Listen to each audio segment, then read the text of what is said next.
Greetings everybody, welcome to Crapgamer Reviews, home of Crapgamer Reviews, and the Crapgamer. That would be me, the king of all gamer-related media, the albino rhino, the master of disaster, the pony leg breaker extraordinaire, and many, many more. Go ahead and give this video a thumbing and or liking if you haven't already, because I'd really appreciate it, and go ahead and subscribe to my channel if you haven't done so yet, because I'd really appreciate that as well. Okay, I want to start by saying, what is the point of the PS4 Pro? I would absolutely love to know. Have you guys seen Digital Foundry running the analysis on Call of Duty Infinite Warfare on the PS4 Pro? Frame rates in the 40s? What is the point of double the power, quote unquote, according to Sony, on a on a new PlayStation if it's not going to be any better as far as the frame rates are concerned? What were they thinking? Honestly, what was Sony thinking? So originally I'm like, well, is this the 1080p 60 machine? Like, you have Sony pimping this thing out like it's a 4K machine, first of all, although it's not going to do anything but like remasters or non-graphically demanding games in 4K, so probably not many, maybe a couple or a few, but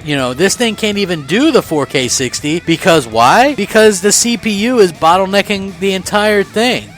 At the end of the day, you have trouble thanks to that CPU. And I thought, like I said, that it would be at least everything 1080 60, which would have been fine. You know what I mean? Like, I'm cool with that. But then when you find out Mass Effect Andromeda is still 30, Horizon Zero Dawn struggling to get 30, the new God of War 30, you know what I mean? Like, what's the deal? This Call of Duty struggling with the frame rate? Why? What was Sony thinking? I mean, look, they usually, or at least, you know what I mean, can somewhat be expected to be upfront about this. Like, I'm absolutely flabbergasted that a game like Call of Duty is struggling on the play, and I realize that Call of Duty tends to struggle a lot on PlayStation platforms anyway, but wow, when you've got a new PlayStation that's supposed to be more powerful and fix a lot of the problems that the PlayStations have had in the past, and it's dropping frames into the 40s on Call of Duty? Really? Come on. What's Sony thinking at the end of the day? What are they playing at? I don't know. I'm not really a fan of this. I think that,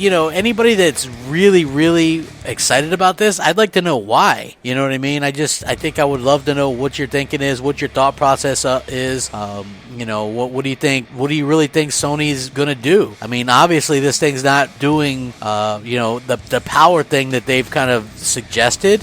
You know what I mean? Like, it's not as powerful as they're letting on, or something along those lines, as far as I'm concerned. You know what I mean? If it's struggling to get 60 frames on a game like Call of Duty, which has never been really graphically demanding, then I think there's some issues, and I think that that Sony needs to talk about it. Let people know what's going on. Is this the 1080 60 machine? Is it the 1080 30 machine? We already see that, like, Rise of the Tomb Raider is using Xbox One textures and stuff. Well, I already have an Xbox One, so what's the point of buying a PS4 Pro? Isn't it supposed to be getting some kind of bonus out of that? I don't know. It seems all fishy and weird to me, and Sony's not really being committal about any of this stuff. So I don't know, at the end of the day, it's just one of those situations where Sony just seems extra shady, and I don't know, just what is the point of this thing? If it can't do 60 frames on Call of Duty, what's the point? Let me know what your feelings are. Sound off, comment, rate, subscribe. Rack 'em up. Crapgamer out.